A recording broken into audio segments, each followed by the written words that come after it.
What's poppin', y'all, and welcome back to I Do It Myself. Yo, today is the last day I'm not gonna have a haircut for this month. You know what I'm saying? I've been going through it. But what's up, y'all? How y'all feeling? What's poppin'? Let me just be honest with y'all before I even get into this episode. So today, you know how I tell y'all, like, it's 365 days in a year, and you can't go 365 for 365. So some days, let's think about those as shots, right? You put up 365 shots, you're gonna miss a few. Today I missed a shot. Today I was a little bit in my feelings. I was in my mind. I was going through some stuff internally, but I done climbed up out of it.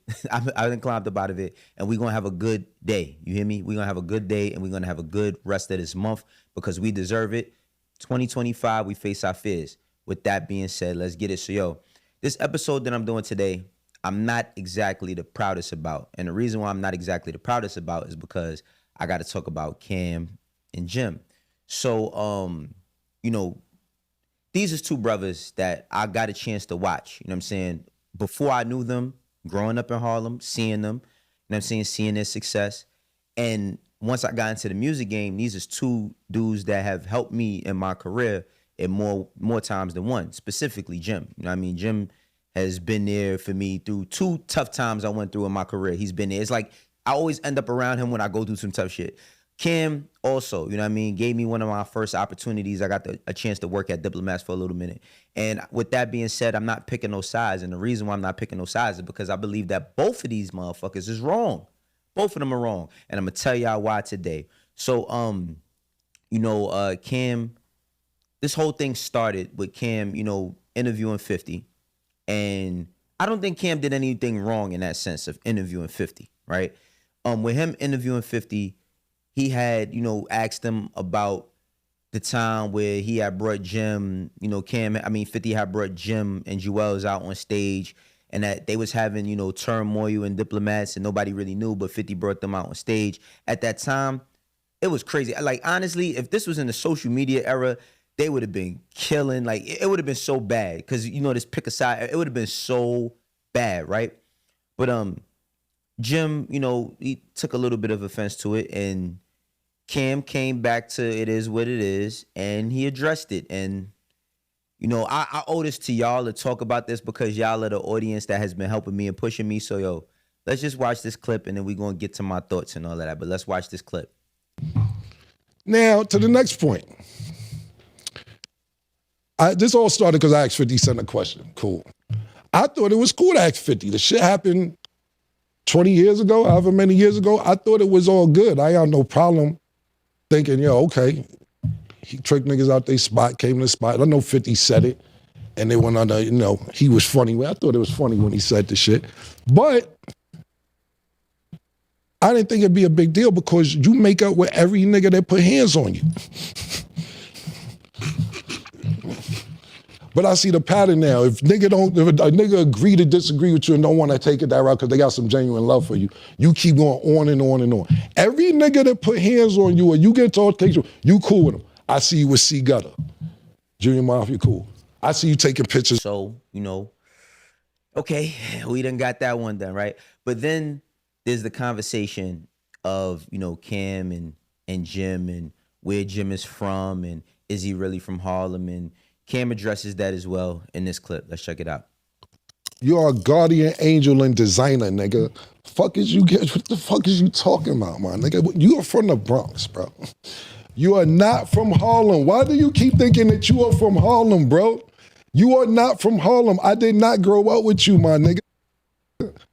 I did not grow up with you. Contrary to what you believe. So, man, I hate this, man. And I hate this. This shit is whack. Like, I'm gonna just call it what it is. This shit is whack, man, for real. But Cam and Jim have gone through this multiple times. And I'm talking about, Killer and Turtleback. You know what I mean? People used to call Jim Turtleback. You know what I'm saying? Back in the days, that's one of his nicknames. But they've had numerous times where they had problems privately that seeped out into the public. I mean, if you think back to, the time when Cam had left Rockefeller, goes, into after Purple Haze, you know what I'm saying, leaves Rockefeller, Jim gets the record Ballin', does On My Way to Church, you know what I mean, does Hustler's Poem, which I think is a classic. Y'all could call me biased. I am from Harlem. It's a classic. You know what I'm saying? But Jim started putting out these albums, and he started to become a star in Dipset. And you know, he touches on that a few times, saying that like it went from me not being famous to me becoming famous. And let me tell y'all something about Jim. I done watched Jim grind for a long time. Like I remember one time when it was what's the name of the record? Get 'Em Girls, right? Jim had that beat first. I think Schizo produced that. Jim had that beat first. And when I was working at Rockefeller, Jim was like, yo, I'm recording something right now. And he literally set up his laptop, his M-Box and all of that. He knew how to work Pro Tools. Sat in the office, told me to close the door, put up a chair next to it because he didn't want nobody walking in there. And he sat at the table and he set the booth up and he put a jacket around his head to make it like, you know, closed to kind of muffle the sound. And he rapped and it was Don't Start Nothing. It was like, dun, dun, dun, don't start, won't be no, right? And that just showed me his dedication because this was a person that people didn't take seriously as a rapper. But and then also seeing Jim grow into not only a rapper but a director. If you look at Criminal Background, the video that State Property did, Jim directed that video. You look at I don't think he did Santana's Town, but he did gangster music, you know what I mean? Jim got into that directing bag. And Cam, the reason why I have a problem with Cam, you know, with the whole you didn't grow up with me, because y'all did grow up together. Y'all might have not grew up from the time y'all was little ass kids, but y'all did grow up in the sense of y'all knew each other before either one of y'all had children. A lot of y'all first experiences y'all had together. You know what I'm saying? Let's look at some lyrics. Like go back through the timeline, go back through everything. And when you look at it, right? And when you bring up these lyrics, right? Hold on. Let me see. Is this it? Oh, yeah. Okay. And when it come to Jimmy, my name's Me Too. Because when he got cash, I was like, me too. And when he got ass, I was like, me too. And when he got the drop, I was like, me too. And when he almost got shot, I said, me too. What you get now is just a preview. And this is on Horse and Carriage. I think that Jim's resentment for the whole situation kind of comes in from, there was a point in time when Mase, now look, when it comes to top rappers in Harlem ever, I got Cam as number one. Mase though, only reason why I got Cam over Mase is because Mase left at a prime. Like if Mase could have been the same person he was when he started through his prime, ain't no telling what he could have been. You know what I mean? It's almost like if Penny didn't get hurt.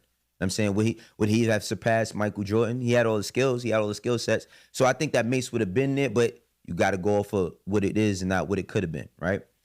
But, you know, when it comes to their relationship, when Mase left and, you know, he didn't shoot the 357 video and you seen that he had the conversation saying how, you know, they were friends, but he wasn't charging them. And then people told him to charge him. And then they had their disagreements. They both didn't understand the business. They was really kids that got signed. They had their, you know, that weird separation. But then Jim was there. You know what I'm saying? When Mase had left, Jim was there. Because when all this is happening, I'm a little kid. I've always known Jim to be from Harlem. That's just what I know. There's a lot of people that ain't from Harlem that claim they from Harlem, whatever. But you know what I'm saying? We've always known Jim to be for Harlem. And Jim has done a lot for Harlem. You know what I'm saying? And so has Cam. What really bothers me about this whole thing is that at the age that these brothers is at, now remember, even for myself, when I started in this game, I was maybe 18, 19 years old. And that's when I met Cam and them. You know what I'm saying? And I watched them, even with Jewels, you know what I'm saying? Me and Jewels actually went to middle school together and we didn't know each other, but we went to the same middle school at the same time. And to see what all of them have done, how all of them have represented Harlem. Nobody in Harlem is together anymore though. Like every duo or every group is split. Think about ASAP Mob. ASAP Mob, you know what I'm saying? They're no longer together. Shit. Go there. Me and East, we ain't, you know what I mean? We had our split.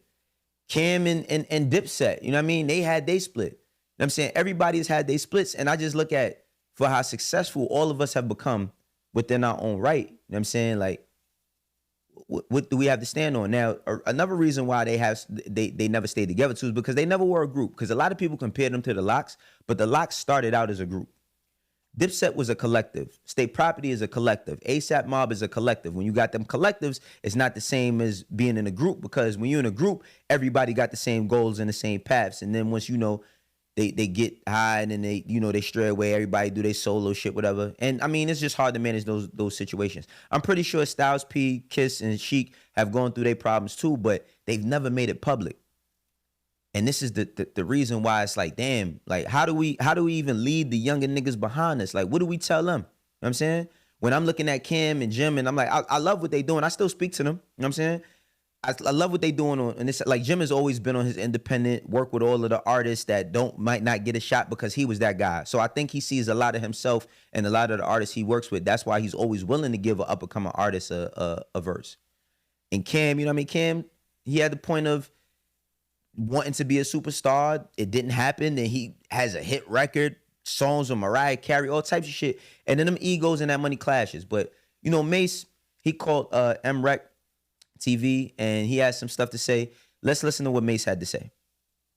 Yo, what's good? What you got to say to the people? I wanted to just call up and say, you know, I really appreciate your show and all that you do. And just real quickly, I wanted to put this out there because I think the real issue is that everybody just jumps the gun. You know what I'm saying? People talk without having the information correctly. Correct. None of this would have happened if they would have just spoke. You know what I'm saying? My reason for eating popcorn is because if I try to get y'all together and y'all don't want to talk to each other, there's nothing for me to say. That's what I can say. So you got to understand, a person like me, it is in my power to get everybody together. It is in my power to say, to at least make the attempt, but you can't make people talk. And I try to do what I think somebody should have did for me when I wasn't present, is put us all together and say, yo, y'all need to work this out because we're embarrassing ourselves.